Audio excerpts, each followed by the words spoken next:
না করে শিক্ষক নিয়োগ করা হয়েছে এবং এই বিষয়ে অনগ্রসর শ্রেণী কল্যাণ দপ্তর বিভাগে দুর্ভাষ্যকর করেছে, যেহেতু তাদেরকেও অভিযোগ দায়ের করা হয়েছিল সেই সাপেক্ষে। মুখ্যমন্ত্রীর স্বপ্নের নদিয়ার কৃষ্ণনগরের কন্যাশ্রী বিশ্ববিদ্যালয় উপাচার্যের বিরুদ্ধে ভর্তি সংক্রান্ত নানান দুর্নীতির বিরুদ্ধে এবার মুখ খুললেন কন্ট্রোলার। টার্মিনেট করা হলো তাকে। বাংলার মুখ্যমন্ত্রী মমতা বন্দ্যোপাধ্যায়ের স্বপ্নের প্রকল্প কন্যাশ্রী, এই নামেই নদিয়া জেলার কৃষ্ণনগরে তৈরি হয়েছিল কন্যাশ্রী বিশ্ববিদ্যালয়। এই বিশ্ববিদ্যালয় ভর্তি প্রক্রিয়া ও নিয়োগ দুর্নীতি নিয়ে ব্যাপক দুর্নীতির খবর ইতিমধ্যেই বিভিন্ন সংবাদ মাধ্যমে প্রকাশিত হয়েছিল। এবার খোদ বিশ্ববিদ্যালয়ের কন্ট্রোলার সরব হলেন। তিনি সংবাদ মাধ্যমের কাছে দাবি করেন যে তিনি বিশ্ববিদ্যালয়ে যোগদানের পর থেকেই বর্তমান উপাচার্য তপতী চক্রবর্তীর বিভিন্ন অন্যায় ও দুর্নীতিমূলক কাজগুলি তিনি মানতে চাইছিলেন না, তা যথাযথভাবে উচ্চশিক্ষা দপ্তরে জানাচ্ছিলেন। তার অভিযোগের ভিত্তিতে সরকারি দপ্তর থেকে বিভিন্ন তথ্য চেয়ে পাঠানোর কাজও শুরু হয়েছিল। অনেক ক্ষেত্রেই উপাচার্যের তপতী চক্রবর্তী সেগুলো যথাযথ উত্তর দিতে পারছিলেন না, তাই তিনি বিভিন্ন অসুবিধার সম্মুখীন হচ্ছিলেন। তার ফলস্বরূপ কন্ট্রোলারকে আজ বিশ্ববিদ্যালয় থেকে টার্মিনেট করা হলো। এরপরই তিনি সরাসরি অভিযোগ জানান উপাচার্যের উপর, তার যথাযথ তদন্তের দাবিও জানান। এবং এক্ষেত্রে লক্ষ্য করা যায় যে কিছু কিছু এই গেস্ট টিচার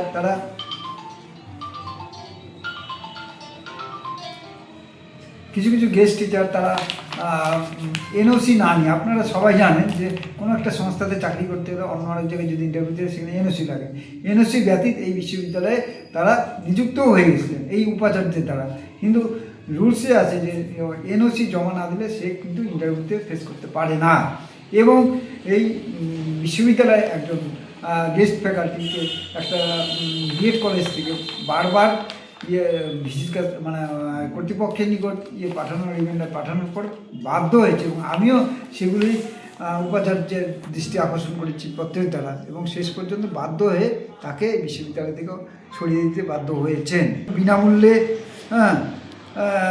নেট সেটের ক্লাস হতো, বর্তমান উপাচার্য সেগুলো সব বন্ধ করে দিয়েছেন। বিশ্ববিদ্যালয়ের ছাত্রীদের জন্য একটি লাইব্রেরি ব্যবস্থা পূর্বতন উপাচার্যরা করে গিয়েছিলেন, কিন্তু সেই লাইব্রেরি এখন প্রায় বন্ধের মুখে। সেখানে কোনো ছাত্রীরা সামান্যতম বইয়ের সুবিধা পেয়ে থাকে না, এবং সেসব ব্যাপারে মাননীয় উপাচার্যের সামান্যতম হেলদোল নেই। আচ্ছা, এরপর এই বর্তমান ভিসি মুখ্যমন্ত্রীর নির্দেশ অমান্য করে শিক্ষাকর্মীদের, যারা শিক্ষাকর্মী আছে তাদের প্রতিটি বিশ্ববিদ্যালয় এবং শুধু বিশ্ববিদ্যালয় সর্বস্তরে মুখ্যমন্ত্রীর ঘোষণা অনুযায়ী 19 সেপ্টেম্বরের মধ্যেই তাদের সব বোনাস দিয়ে দেওয়ার কথা, কিন্তু এখনও পর্যন্ত আজকের দিন পর্যন্ত এই বিশ্ববিদ্যালয়ে যারা অস্থায়ী কর্মী আছে তাদের আজ পর্যন্ত তাদের সেই বোনাস দেওয়া হয়নি, এবং তাদের যে মাসিক বেতন সেগুলোও সঠিকভাবে দেওয়া হচ্ছে না। তারাও এখনও 2-3 মাসের বকেয়া রয়ে গিয়েছে। তারপর ভিসির বিরুদ্ধে আর্থিক বেনিয়মের অভিযোগ ইতিমধ্যে ভিজিলেন্স ডিপার্টমেন্টে জমা পড়েছে।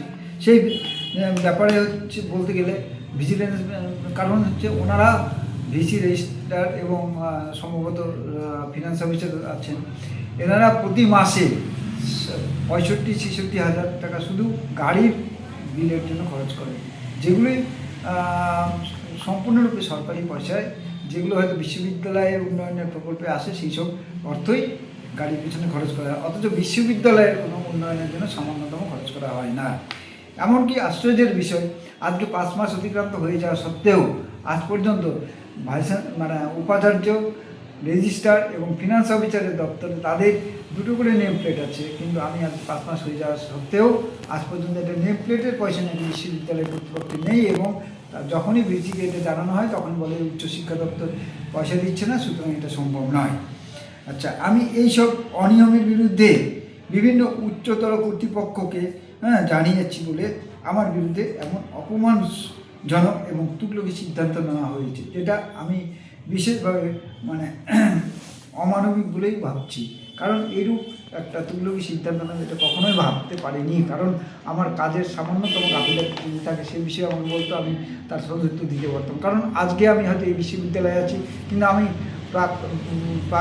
বিগত দিনে উত্তরবঙ্গ বিশ্ববিদ্যালয়ে যে কর্ম করে এসেছি, আজও সে লক্ষাধিক ছাত্রছাত্রী যারা দেশ বিদেশে রয়েছে তারা কিন্তু এখনও আমার দ্বারা উপকৃত হয়। তারা যে কোনো সময়ে যদি আমার সঙ্গে যোগাযোগ করে তাদের উপরে সমস্যার সমাধানে আমি সচেষ্ট হয়ে থাকি। এরপর আমাকে কাজ থেকে টার্মিনেট করার যে চিঠি দেওয়া হয়েছে সেই চিঠিতে ভিসি আমার একাধিক নোটিশ বা শোকজ করেছেন বলে উল্লেখ করা হয়েছে, কিন্তু আমি আজ পর্যন্ত ওনার কোনো হার্ড কপি বা সফট কপি আজ পর্যন্ত আমি কোনো কোনো শোকজ পাইনি। সুতরাং হায়ার এডুকেশন তথা উচ্চশিক্ষা দপ্তরের কাছে এটা আমার বিশেষভাবে অনুরোধ, ওনারা কিভাবে এটা জানাবো এবং এমন অপমান আচরণের সত্য না পেলে প্রয়োজনে বিচার ব্যবস্থা নিতে আমি দ্বারস্থ হতে বাধ্য হব। কারণ হয়তো প্রয়োজন বোধে আমাকে লিগ্যাল নোটিশ পাঠাতে হতে পারে উচ্চশিক্ষা দপ্তরকে, কারণ এটা কোনো প্রকারেই গ্রহণযোগ্য না। একজন মানুষকে যদি যে কোনো একজন কর্মীকে যদি তাকে টার্মিনেট করা হয় তার আগে তাকে শোকজ করতে হয়, কিন্তু তারা কোনো রকম শোকজ না করে আমাকে কীভাবে টার্মিনেট করতে পারবে। উত্তরবঙ্গ বিশ্ববিদ্যালয়ের দীর্ঘদিন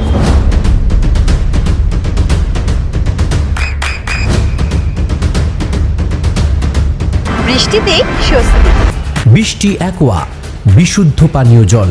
উত্তরবঙ্গ বিশ্ববিদ্যালয়ে আমি দীর্ঘদিন সততার ন্যায় নিষ্ঠার সঙ্গে কাজ করেছি এবং আমার দীর্ঘ কর্মজীবনে এমন অবমাননার নিদর্শন নেই।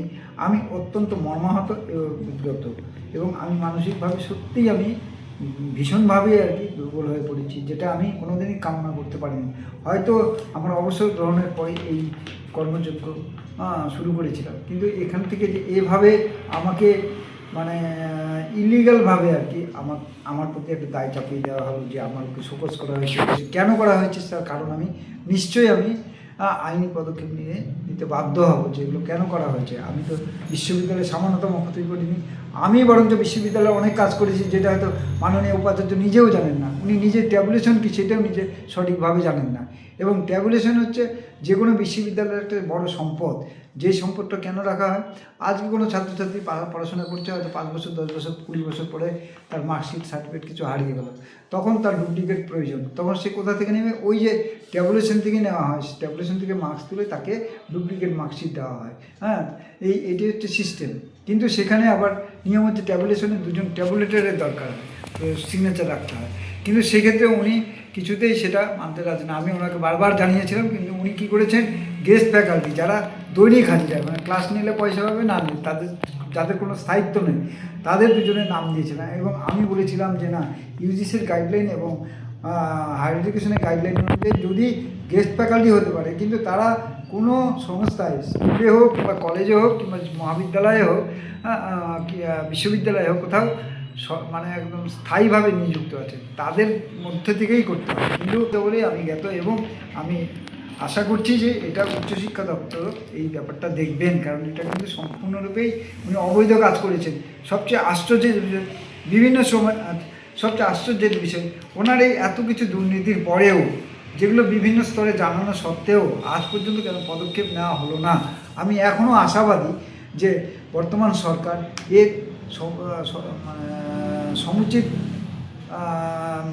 পদক্ষেপ গ্রহণ করবেন, এবং তবেই হয়তো আমি স্বস্তি পাবো। কারণ আমি তো অন্যায় করিনি, আমি অন্যায়ের বিরুদ্ধে পদক্ষেপ নিয়েছি, এবং সেটা আমি সর্বস্তরে মাননীয় মুখ্যমন্ত্রী থেকে শুরু করে উচ্চ শিক্ষা দপ্তরের সর্বস্তরে, এমনকি শিক্ষামন্ত্রীকেও আমি সমস্তভাবেই লিখিত আকারে জানিয়েছি, কিন্তু এখন পর্যন্ত কেন সিদ্ধান্ত নেওয়া হয়নি। বিভিন্ন সময়ে বিভিন্ন কুকীর্তির সংবাদ মাধ্যম হচ্ছে আমাদের সমাজের মূল স্তম্ভ, তারাই পারে সমাজকে উন্নত শিখরে নিয়ে যেতে। আমি আশা রাখব এই সংবাদ মাধ্যমই আমার এই চিন্তাধারাকে আমার ব্যক্তি স্বার্থে না, এই বিশ্ববিদ্যালয় তথা এই কৃষ্ণনগরবাসীর ঐতিহ্যবাহী কৃষ্ণনগরবাসীর যে একটু মহিলা বিশ্ববিদ্যালয়, সেই বিশ্ববিদ্যালয়কে উন্নত শিখরে নিয়ে যাবার জন্য এই মিথ্যাবাদী অপদার্থ ভিসির বিরুদ্ধে প্রশাসনিক ব্যবস্থা নেওয়া হোক, এবং আপনাদের দ্বারাই যাতে এর বিকাশ ঘটে, এই আশা রেখে আমি আমার সামান্য বক্তব্য শেষ করছি। আমি আশা রাখবো আপনারা যথাযথ ব্যবস্থা গ্রহণ করবেন, তবেই আমার হয়তো এই যে তুল্যকি যে অমানবিক আচরণ, এখান থেকে আমি মুক্তি পাব। আমি ডক্টর বিশ্বজিৎ দত্ত, আমি পরীক্ষা নিয়ামক কন্যাশ্রী বিশ্ববিদ্যালয়ে গতকাল পর্যন্ত ছিলাম। আজকে আমাকে সেখানে টার্মিনেট করা হয়েছে আর কি। আমি বিগত দিনে উত্তরবঙ্গ বিশ্ববিদ্যালয়ে সহকারী পরীক্ষা নিয়ামক হিসাবে ছিলাম, এবং সেখান থেকে আমি 2023 সেপ্টেম্বর মাসে অবসর গ্রহণ করেছি।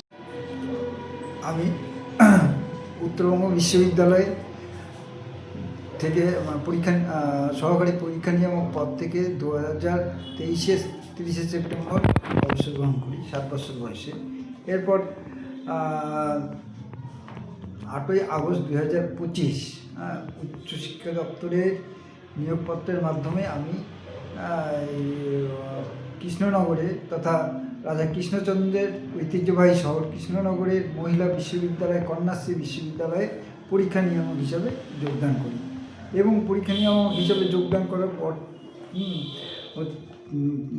যোগদান যেদিন করি তারপর থেকেই বর্তমান মাননীয় উপাচার্য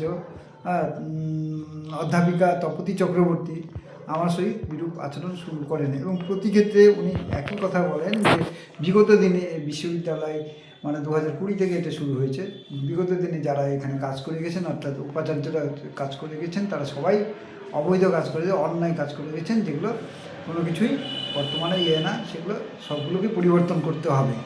এবং সেক্ষেত্রে আমি নিজেই দেখছি যে উনি বরঞ্চ সর্বক্ষেত্রে বেনিয়মেই কাজ করছেন। প্রাক্তন উপাচার্যগণ যেমন মাননীয়া মিতা ব্যানার্জি মহাশয়া, মাননীয়া কাজল দে মহাশয়া, ওনারা বিগত দিনে যা কাজ করে গেছেন তারা সুষ্ঠুভাবে কাজ করে গেছেন বলেই আমার জ্ঞাত।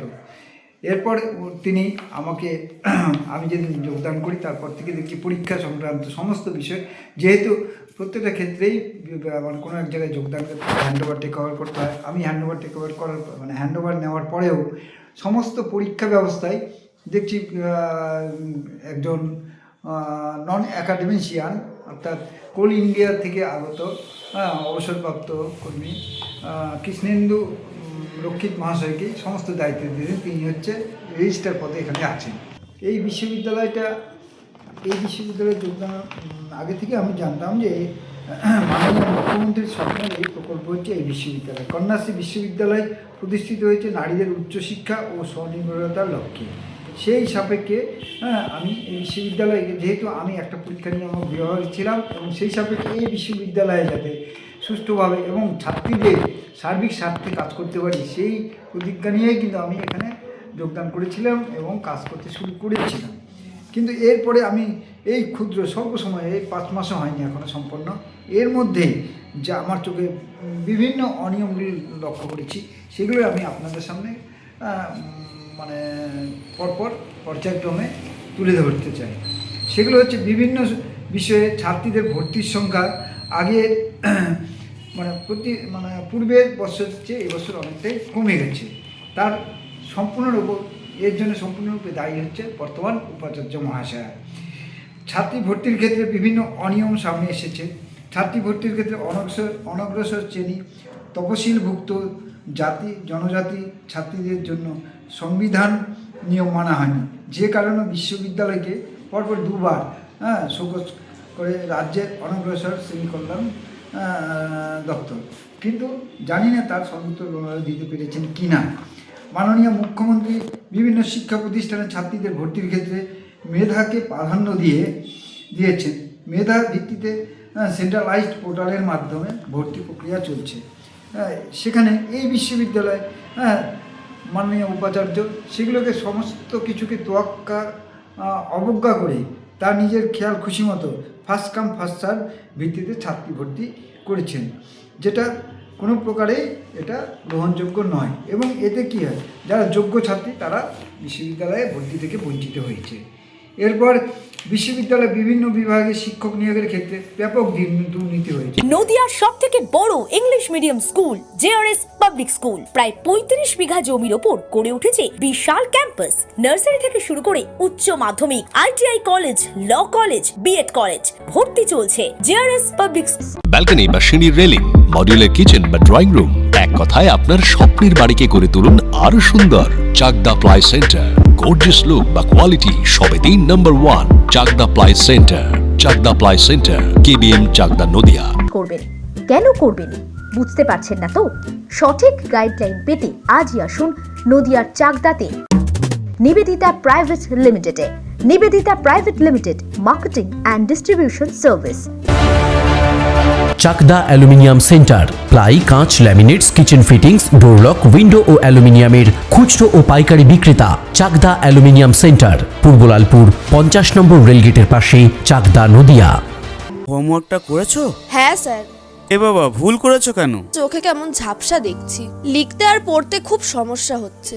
চাকদার মডার্ন অপটিক্স থেকে ভালো চোখের ডাক্তার দেখিয়ে নাও। প্রতিদিন প্রকৃত চোখের ডাক্তার ও দৃষ্টি বিশেষজ্ঞ মডার্ন অপটিক্স চাকদহে। স্যামসাং, জিও, রিয়েলমি, নদিয়ার একমাত্র অথরাইজড ডিস্ট্রিবিউটর ঘোষ কমিউনিকেশন, থানার মোড়, চাকদা। ভাবছেন 3 স্টার ক্যাটাগরিতে কাটাবে? রুম রে মাত্র 1500 টাকা থেকে স্টার, খাওয়া দাওয়া রিজনেবল প্রাইস। নদিয়ার একমাত্র 3 স্টার ক্যাটাগরি হোটেল এনবি সোনার বাংলা হোটেল, কল্যাণী এইমসের ঠিক উল্টো দিকে, কল্যাণী, নদিয়া। নদিয়া জেলার সবথেকে বড় বিল্ডার্স চাকদার মা মনসা বিল্ডার্স, রড ও সিমেন্টের পাইকারি ও খুচরো বিক্রেতা। মা মনসা বিল্ডার্স, পদ্মবিলা, চাকদা, নদিয়া।